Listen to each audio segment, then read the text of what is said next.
في عام 1942 في واحد النهار كانت واحد العاصفة قوية بولاية فيرجينيا الأمريكية.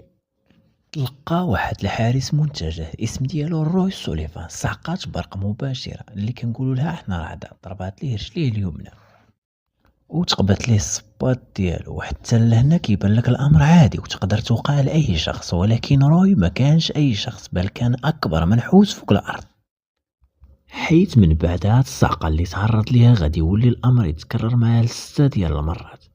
تخيل معايا شهاد الناس انها 6 المرات روي ضرباتو رعدة.